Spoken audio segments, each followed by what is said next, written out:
कर्पूरगौरं करुणावतारं संसारसारं भुजेन्द्रहारं सदा वसंतं हृदयारविनोदं बहुभवानी सहित नमामि। Hi hello नमस्कार, मी पायल आपलं नवीन एका ब्लॉगमध्ये तुमचं मनापासून स्वागत आहे। कशा आहात तुम्ही? मस्त असाल, मजेत असाल अशी आशा करते। हा व्हिडिओ आता जरा उशिरा येणार आहे, तरी पण तुम्हाला श्रावणी सोमवारच्या खूप खूप शुभेच्छा। आता येणारे श्रावणी सोमवारच्या शुभेच्छा।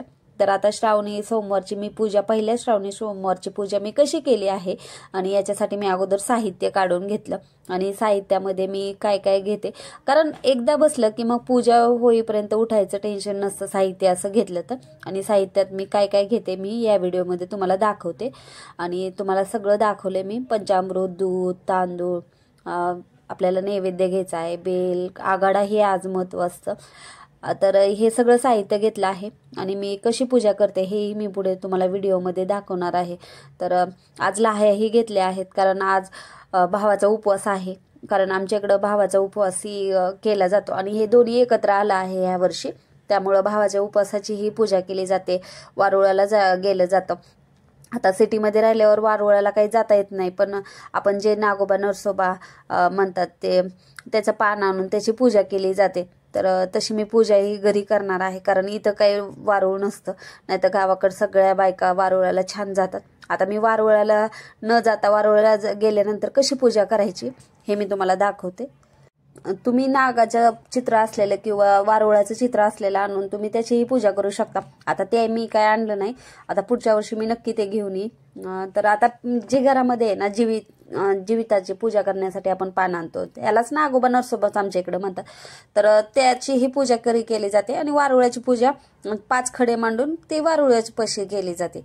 तर आता ते वारुळा पशीता जाऊन करणं नाही, तर मग मी काय करते, त्या फोटो समोरच असे 5 खडे मांडते आणि त्याचीच पूजा करते। त्याला हळदी, कुंकू, आघाडा, हराळी व्हायची, त्याला फूल व्हायचं। वारुळाला जाताना दूध घेऊन गेलं जातं आणि एवढंच बेसिक केलं जातं। आणि इथं दोरा ठेवून येतात वारुळाला गेल्यानंतर, आणि आपल्याला इथं दोरा ठेवायचा असतो पिवळा करून, आणि तोच आपल्या मुलांना बांधायचा असतो। दुसऱ्या दिवशी बांधायचा असतो, ज्या दिवशी नागपंचमी असते त्या दिवशी। आणि नागपंचमी मी कशी केली तेही तुम्हाला पुढे मी येणाऱ्या व्हिडिओमध्ये मी दाखवेन। आणि याला आहे ना लाह्याचाच नैवेद्य असतो आणि फुटाणे आणले आहेत मी, तर ते फुटाण्याचाही नैवेद्य दाखवायचा। आणि या दिवशी उपवासच असतो, त्यामुळं आपल्या भावासाठी हा उपवास पकडला जातो। आता गावाकडे तर असंच म्हणतात, त्यामुळं हा उपवास सगळ्या बहिणीसाठी खूप महत्त्वाचा असतो। तर आता माझी पूजा करून झाली आहे आणि आता मला आहे ना अभिषेक करायचा होता। आता पूजा मी कशी मांडली हे तुम्हाला दाखवते अगोदर। तर अशी साधी सोपी मी पूजा केली आहे आणि सकाळी लवकर पूजा केली ना असं छान वाटतं। तर आज फुलंही खूप छान मिळाली होते, तर अशी छान पूजा करून झाली। मंदिर एकदम छान दिसतंय आज। आणि आज पांढरं वस्त्र घातले, कारण सोमवार आहे म्हटलं, देवांच्या खालीही पांढरं वस्त्र घातले आणि आता पूजा करताना ही मी पांढरं वस्त्र वापरणार आहे। अगोदर मग पूजेची मांडणी म्हणजे चौरंग ते मांडून घेतलं आणि समई ही लावून घेतली आणि म्हटलं आता गणपती बाप्पाचा अभिषेक करून घ्यावा। आणि गणपती बाप्पाचा अभिषेक पहिल्यांदा करायचा असतो, कारण ते आद्य देवता आहेत, त्यामुळं कुठलीही पूजा करताना हे गणपती बाप्पाचा अभिषेक करावा लागतो। शंकर भगवान आपल्या विश्वाचे नियंत्रण करणाऱ्या दैवी शक्तीचे आणि श्रद्धा, करुणा आणि आत्मशिस्तीचे महत्त्व आठवून देणारे भगवान आहेत। श्रावण महिना शंकर महादेवांसाठी सर्वात महत्त्वाचा महिना असल्यामुळे या महिन्यामध्ये शंकर भगवान यांची पूजा करण्याला विशेष महत्त्व असतं। त्याच्यात श्रावणी सोमवार म्हणलं तर जास्तच विशेष। श्रावणी सोमवारला महादेवांची विशेष पूजा केली जाते। श्रावणी सोमवार पूजा केल्याने शंकर भगवान लवकर प्रसन्न होतात। तर आता इथे आहे ना मी गणपतीची पूजा करून घेतली आणि गुळ खोबऱ्याचा नैवेद्यही ठेवायचा आहे आपल्याला। श्रावणी सोमवार दिवशी जमत असेल तर नक्की मंदिरात जाऊन पूजा करावी। मी जाऊन पूजा केली, पण व्हिडिओमध्ये काय मी तुम्हाला दाखवलं नाही, कारण प्रत्येक सोमवारी मी लवकर उठून पूजा करण्यासाठी मंदिरात जाते। आणि या वेळेस तर खूप पाऊस होता, त्यामुळं काही पावसातच मला तर जावं लागलं। आणि श्रावणी सोमवार दिवशी पूजा करणं, महादेवाला 1 तांब्या तरी पाणी अर्पण करणं हे महत्त्वाचं असतं। आणि या दिवशी उपवासालाही खूप महत्त्व असतं। आता अभिषेक करताना आता माझ्याकडे जेवढ्या गोष्टी होत्या मी या दिवशी तेवढ्या गोष्टी घेतल्या आहेत। अगोदर मी कच्च्या दुधाने अभिषेक घातला, त्यानंतर मी पंचामृताने घालणार आहे. आणि असं आपल्याकडे जे आहे त्याच्याने तुम्ही नुसत्या कच्च्या दुधाने अभिषेक घातला, नुसत्या पाण्याने घातला तरी शंकर भगवान प्रसन्न होतात त्यांनीही. आणि आता हे चंदन पावडर त्यानेही मी अभिषेक घातला. आपली भक्ती महत्वाची असते, आपण किती भक्तीने करतो तेही महत्वाचं आहे. श्रावण महिना जेवढं शंकर भगवानासाठी महादेवासाठी महत्वाचा आहे तसंच ती पार्वती देवीची ही पूजा केली जाते. ओम नमः शिवाय या पंचाक्षरी मंत्रानुसार पार्वती देवीची ही ह्या महिन्यामध्ये पूजा केली जाते. मंगळागौरीचे खेळ खेळले जातात याच महिन्यात. तर आता इथं माझी पूजा चालू आहे. माझ्याकडे छोटीशीच गळकी आहे, तर मी त्या गळकीमध्ये पाणी टाकते आणि आपली नामावली घेते. 108 वेळेस आपली नावं घ्यायची असतात. तर थोडंसं मी 10 नावं घेते, नंतर मग त्या गळकीत पाणी ओतते. तर असं करते. बघू मी मोठी गळकी घ्यायचा विचार आहे. तर ते पाणी टपटप पडत असेल ना, तेव्हा तुम्ही जे नाव घेता ना त्याला विशेष महत्व आहे. नंतर मी एक तांब्या भरून पाणी आपल्याला तेही चढवायचं असतं, ओम नमः शिवाय ओम नमः शिवाय करत. आणि आता इथं माझे अभिषेक करून झालाय. नाम छान आता पूजा करून घेईल मी. अगोदर मी अक्षदा टाकले आणि त्याच्यावर पिंड ठेवली. माझ्याकडे छोटीशीच पिंड आहे, तर त्याचीच मी आज पूजा करणार आहे. त्याला आपल्याला भस्म आणि माझ्याकडे चंदन पावडर आहे तेही मी लावून घेतली. आणि आज मी विशेष करून बेल खूप मला मिळाला, नाहीतर एवढा मिळत नाही. आता मला ह्या वेळेस 108 बेल मिळाले आणि ते मी स्वच्छ धुवून ठेवले आहेत. आणि आपल्याला स्वच्छ धुवून नंतर आपले खराब असेल तर ते बाजूला काढावे लागतात आणि 3-3 ह्याचेच घ्यावे लागतात.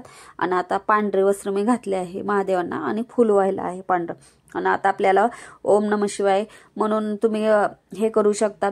आणि हे बेलाचं आहे ना, मागचं जी गाठ असते तोडायची असते, मगच व्हायचं असतं आणि आपल्याला पालतं घालायचं असतं. तर असं मी 108 बेल घालणार आहे. आणि तुमच्याकडे एकच बेल असेल ना तर तुम्ही ते घ्यायचं आणि नामावली घेऊन किंवा ओम नमः शिवाय म्हणत तुम्ही तेच बेल वाहायचं आणि घ्यायचं. आणि आता मी बेल वाहता नाही ना, पाण्यात बुडून बेल वाहते. तर तसंही वाहिलं जातं आणि शक्यतो पाण्यात बुडूनच बेल व्हावं. आता मी लहानपणापासून बघते तर पाण्यात बुडूनच बेल वाहिलं जातं. आणि आमचे ब्राह्मण काका त्यांनीही मला असं सांगितलं होतं की एक बेल घ्यायचं, पाण्यात बुडवायचं आणि मग व्हायचं. तर असं बेल मी वाहणार आहे. महादेवांना बेल खूप प्रिय आहे, त्यामुळं बेल वाहिलं जातं. 5, 7, 11, 21 किंवा 108 असं वाहिलं जातं. आणि बेलाबरोबरच त्यांना धोत्र्याचं फुलही आवडतं आणि फळही आवडतं. ते काटेरी असतं तरी पण महादेवांना खूप आवडतं, त्यामुळे ते वाहिलं जातं. नंतर बेलाचं जे फळ येतं तेही तेवढंच ह्याच्याने श्रद्धेने वाहिलं जातं. आणि आगाडाही व्हायला जातो. आता आमच्या इकडे आगाडा खूप ह्याच्याने व्हायला जातो आज, कारण आज भावाचा उपासही आहे आणि त्यामुळेही आगाडा व्हायला जातो महादेवांना. आता इथे आहे ना, मी बेल 108 आहे ते वाहून घेते आणि तुम्हाला नंतर दाखवते. तर इथं आहे ना, मी शिवमूठ वाहते. आज पहिल्या श्रावण सोमवारी तांदळाची शिवमूठ असते प्रत्येक वेळेस. तर तांदळाची शिवमूठ वाहताना त्याच्यात पाणी टाकायचं थोडंसं आणि तुम्ही 3 वेळेस किंवा 1 वेळेस वाहिली तरी चालते आणि त्याचा मंत्र म्हणायचा. तर मी म्हणते ते मी तुम्हाला सांगते. शिवा शिवा महादेवा माझी शिवमूठ ईश्वर देवा, मनातल्या इच्छा पूर्ण कर देवा. आता ही मला लहानपणी आमच्या आजीनं सांगितलेलं ती मी म्हणते आणि नंतर मी आरती करून घेईल. तर आरती आपण जे शंकराची असते तेच म्हणू शकता आणि गणपतीची आज करावी लागते.